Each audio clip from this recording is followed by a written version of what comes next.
हम आपका गुरूर तोड़ने आए हैं और बताने आए हैं, ऐलानिया तौर पर बताने आए हैं कि इतने सारे लोग जब एक साथ चलेंगे, जब मुट्ठी बांधकर चलेंगे, जब कदम ताल करेंगे, जब नमो बुद्धाय करेंगे, जब जय भीम करेंगे, जब बाबू जगदेव की जय बोलेंगे, जब ज्योतिबा फुले का नाम लेंगे, जब पेरियार का नाम लेंगे, तब यकीन मानिए कि इस देश की हुकूमतों की, चाहे वो कोई भी हो, हिम्मत नहीं होगी हमारे खिलाफ जाने की।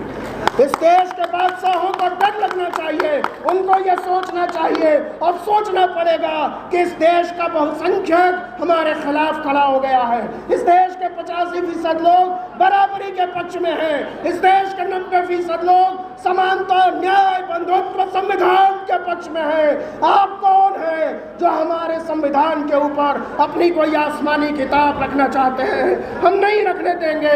आपको या तो सिंहासन छोड़ना होगा, नहीं तो हमारे हिसाब से काम करना होगा। बेहतर होगा आप हमारे हिसाब से काम करना सीख लें। आपके लिए आने वाले दिन आसान होंगे, आपके लिए आने वाले रास्ते आसान होंगे। इस देश के 90% लोगों के खिलाफ जाकर इस देश की कोई हुकूमत नहीं चल सकती, इस देश पर कोई राज नहीं चल सकता। इसलिए हम कहना चाहते हैं कि हम आपका गुरूर तोड़ने आए। बहुत सारे वक्ता हैं और बहुत सारी बातें होनी है, इसलिए ज़रूरी है कि हम सब लोग कम कम शब्दों में अपनी बात करें और जो मुद्दों की बात है वो ज़रूर सामने आनी चाहिए। सबसे पहले मैं सुमित जी को, उनके साथियों को और उन सबसे ज़्यादा आप सब लोगों को इस बात के लिए बधाई देना चाहता हूँ कि इतने मुश्किल दौर में, एक ऐसे वक्त में जब हमारे हकूक़ पर हमला हो रहा है, एक ऐसे वक्त में जब हमें नहीं पता कि संविधान का राज कब तक रहेगा और कब इसके ऊपर हिंदू राष्ट्र का झंडा लगा दिया जाएगा, जब नहीं पता कि भारत के यूनिवर्सिटीज़, विश्वविद्यालय कब प्राइवेट हाथों में नीलाम कर दिए जाएंगे, जब नहीं पता कि देश की अदालतें अपने फैसलों का अख्तियार, अपना रुख कब बदल लेंगी, जब नहीं पता कि इस देश का पुलिस बल आने वाले दिनों में कैसे काम करेगा, और इन सब से ज़्यादा जब नहीं पता कि हमारी चुनी हुई सरकारें हमारे अरमानों के बारे में क्या सोचेंगी, ऐसे वक्त में अगर हज़ारों हज़ार की तादाद में दूर दूर से, बम्बई से, मध्य प्रदेश से, महाराष्ट्र के अलग अलग हिस्सों से यहाँ आए हैं, तो ये बड़ी हिम्मत का काम है। बहुत जोखिम के दौर में आप यहाँ जमा हुए हैं, इसके लिए मैं आप सब लोगों को बधाई देना चाहता हूँ। सवाल है कि आज जो दौर है, जिस दौर में हम सब इकट्ठे हुए हैं, यहाँ मंच पर बहुत सारे लोग हैं, देश के दिग्गज वकील हैं, हिंदुस्तान की सबसे बड़ी यूनिवर्सिटी का एक दिग्गज अध्यापक है जो आएगा तो आपको बताएगा कि कैसे न्यू एजुकेशन पॉलिसी के नाम पर हमारे और आपके हाथ से पढ़ाई लिखाई का हक छीना जाने वाला है। हम और आप अपने हकों के बारे में केवल और केवल तब बात कर सकते हैं जब हम कहें कि शिक्षित होने का अधिकार हमसे कोई नहीं छीन सकता। बाबा साहब ने कहा था कि शिक्षित हो, संगठित हो और संघर्ष करो। उनके नारे का पहला हिस्सा था शिक्षित हो, लेकिन सबसे ज़्यादा हमला आज की तारीख में हमारी शिक्षा पर बोला जा रहा है। मैं कम शब्दों में आपके सामने बताना चाहता हूँ कि कैसे ये अधिकार हमसे छीना जा रहा है। इलाहाबाद यूनिवर्सिटी में छात्र आंदोलन पर हैं, एक साथ 400% सीट बढ़ा दी गई। इस देश की प्राइवेट यूनिवर्सिटीज़ की फीस लाखों में है। आपको पता है कि अगर एमिटी यूनिवर्सिटी में आप पढ़ते हैं, अगर शारदा यूनिवर्सिटी में आप पढ़ते हैं, अगर गलगोटिया यूनिवर्सिटी में आप पढ़ते हैं, आपके बच्चे पढ़ते हैं, तो बीए की फीस, अगर आप बीए की डिग्री लेंगे तो आपको 20 लाख रुपए कम से कम खर्च करना पड़ेगा। कम से कम 20 लाख रुपए खर्च करना पड़ेगा। और अगर आप 3 भाई बहन हैं तो समझ लीजिए कि 1 करोड़ रुपए बीए करने में उनका खर्च हो जाएगा। लेकिन इस देश के प्राइवेट यूनिवर्सिटीज़ को खड़ा किया गया, जानबूझकर खड़ा किया गया, और इसलिए खड़ा किया गया कि उन यूनिवर्सिटीज़ में आरक्षण लागू नहीं होता है। इसलिए खड़ा किया गया कि बताया जा सके कि इस देश के दलितों, इस देश के पिछड़ों, इस देश के पसमानदा, इस देश के पिछड़े हुए लोगों, तुम्हारा काम पढ़ाई लिखाई करना नहीं है, तुम्हारा काम जूठे बर्तन मांजना है, तुम्हारा काम फोकट में हजामत बनाना है, तुम्हारा काम बर्तन धोना है, तुम्हारा काम लोहा कूटना है, तुम्हारा काम अदालतों में फैसला सुनाना नहीं है। लेकिन हम ऐलान करना चाहते हैं कि आप जो ये कॉन्स्पिरेसी थ्योरी चला रहे हैं इस देश के पिछड़ों के खिलाफ, इस देश के उन लोगों के खिलाफ जो अपने हक के लिए लड़ते हैं, हम आपको ये नहीं करने देंगे। हम अपने बच्चों को अनपढ़ रखने को तैयार नहीं है, हम वो नहीं चलने देंगे। हम इस देश की अदालतों से अपने हक में फैसला लिखवाने आए हैं, इसलिए आज जमा है। इस देश के यूनिवर्सिटीज को बैकडोर से प्राइवेट बनाया जा रहा है। हर एक यूनिवर्सिटी में आदरणीय लक्ष्मण जी बैठे हुए हैं, वो आएंगे तो बताएंगे आपको कि कैसे हर यूनिवर्सिटी पर दबाव बनाया जा रहा है कि आप सेल्फ स्पॉन्सर्ड कोर्सेज चलाइए, मतलब आप अपना पैसा दीजिए और आप अपनी पढ़ाई कीजिए, और अगर आपके पास पैसा नहीं है तो आप नहीं पढ़ सकते। ये रोक किस लिए? ये रोक इसलिए कि हमारे तबके से कोई वकील न बन सके, हमारे तबके से कोई इंजीनियर न बन सके, हमारे तबके से कोई अफसर और जज न बन सके, हम सेना में न चले जाएं, हम बैठ के राज न करने लगे।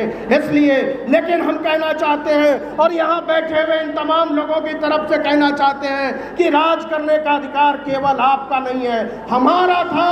हमसे आपने हमारा हक छीना, ये हक का मतलब वापस लेने आए। और दिल्ली में बैठी हुई हुकूमतें, लखनऊ में बैठी हुई हुकूमतें, वो तमाम हुकूमतें जो हमारे हक और हुकूक को रौंद कर यह साबित करने पर आमादा है कि नहीं, हम आपको इस सत्ता में भागीदारी नहीं लेने देंगे, उनको हम बताना चाहते हैं। और हम आपको ऐलानिया तौर पर यह चेतावनी भी देना चाहते हैं कि बहुत सचेत रहने की ज़रूरत है। बहुत महीन तरीके से हमको और आपको बुनियादी अधिकारों तक से बेदखल करने की तैयारी हो रही है।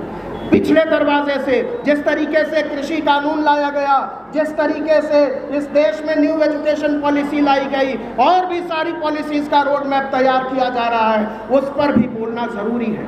हमको एक बड़े एकता की ज़रूरत है। ये ठीक है कि हम दलितों, पिछड़ों, आदिवासियों की बात करें, लेकिन इसमें ज़रूरी है कि हम पसमानदा को जोड़ें। यह ज़रूरी है कि हम उन मुसलमानों को जोड़ें जिनको लिंच किया जा रहा है दिन के उजाले में, रात के अंधेरे में। ज़रूरी है कि हम किसानों को जोड़ें, ज़रूरी है कि हम औरतों के अरमानों को जोड़ें, हम अपनी बेटियों को जोड़ें, हम अपनी माँओं को जोड़ें। हम एक बड़ी लड़ाई का हिस्सा बनने के लिए यहाँ जमा है। और इसलिए मैं कहना चाहता हूँ कि आज जब सत्ता के गलियारों से आवाज़ उठती है कि हम आपको आरक्षण नहीं लेने देंगे, हम आपको आपका अधिकार नहीं लेने देंगे, ये इसलिए उठती है क्योंकि हमने सदियों की सड़ी हुई, गली हुई व्यवस्था को तोड़ने का ऐलान कर दिया है। यह व्यवस्था टूटेगी, आज नहीं तो कल टूटेगी, कल नहीं तो परसों टूटेगी। हम नहीं तोड़ पाएंगे तो हमारी आने वाली नस्लें तोड़ेंगी, लेकिन ये व्यवस्था टूटेगी। और हम ऐलान करना चाहते हैं इस विशाल मंच से, इस आदरणीय मंच से, आप लोगों की मौजूदगी में कि हमारे लिए जो खतरे पैदा किए गए हैं, हमारे लिए जो दीवारें उठाई गई हैं, हमारे रास्ते में जो कांटे बिछाए गए हैं, हम उन कांटों और अंगारों पर चलने के तैयार हैं। हम चलेंगे, बताएंगे आपको, यहाँ की सड़क से लेकर दिल्ली की संसद तक कूच करेंगे। और हम चेतावनी देना चाहते हैं कि आप जो बातें करते हैं, आप जो इशारों में कहते हैं, हम उसको समझते हैं, हम उसको समझते हैं। आप जो कॉन्स्पिरेसी चला रहे हैं, आप जो हमको समझाना चाहते हैं अलग अलग तरीकों से कि हम पढ़ने का अधिकार छोड़ दें, हम समानता के अधिकार मांगना छोड़ दें, हम उन अधिकारों की मांग छोड़ दें जो हमारे रगों में बहता है, तो हम बताना चाहते हैं कि हमने बेड़ियां तोड़ी हैं, हम आगे भी बेड़ियां तोड़ेंगे।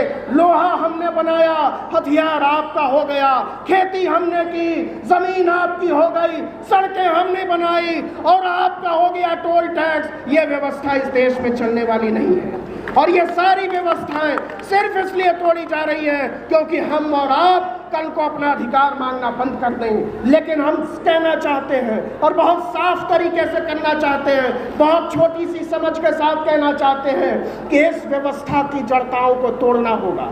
इस व्यवस्था की जड़ताओं को इसलिए भी तोड़ना होगा, केवल इसलिए नहीं, ये केवल एक नौकरी का सवाल नहीं है बाबू लोग, ये केवल पढ़ाई लिखाई एक डिग्री का सवाल नहीं है साहब, ये हमारी अस्मिता का सवाल है, ये हमारे अस्तित्व का सवाल है, ये बुनियादी स्वतंत्रता की उन अवधारणाओं का सवाल है जिसके लिए बाबा साहब अम्बेडकर ने हमको संविधान नाम का एक पवित्र ग्रंथ दिया। हम ऐलान करना चाहते हैं कि संविधान से पवित्र किताब इस संसार में कोई नहीं है। हम मरते दम तक इस देश में संविधान का राज कायम रखेंगे।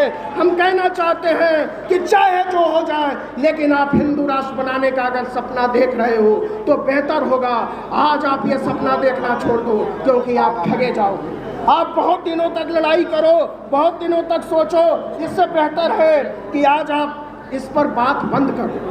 हम समानता और बराबरी के अधिकार के लिए लड़ रहे हैं। मैं ज़्यादा वक्त नहीं लेना चाहता हूँ, बहुत सारे लोग बैठे हुए हैं, लेकिन ये एक बात सच है कि इस देश के दलितों को, इस देश के पिछड़ों को, इस देश के आदिवासियों को, इस देश के पसमानदा मुसलमानों को, भाषाई अल्पसंख्यकों को एक मंच पर आने की ज़रूरत है।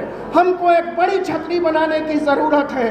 हमको उन लोगों को साथ लाने की ज़रूरत है जो हमारे साथ आने को तैयार तो है, लेकिन किसी वजह से उनका रास्ता रुक जाता है। हम उनके लिए रास्ता खाली करें, हम उनके लिए अपनी बाहें फैलाएं, हम उनको अपने साथ लाएं, तब जाकर हम तय कर पाएंगे कि इस देश की हुकूमतें हमारे हिसाब से चलें। तब हम तय कर पाएंगे कि इस देश की यूनिवर्सिटीज़ हमारे हिसाब से चलें। तब हम तय कर पाएंगे कि इस देश की अदालतें हमारे खिलाफ फैसला ना करें। तब हम तय कर पाएंगे कि हम और आप अपनी अस्मिता और अस्तित्व के साथ, गौरव के साथ खड़े हो सकें।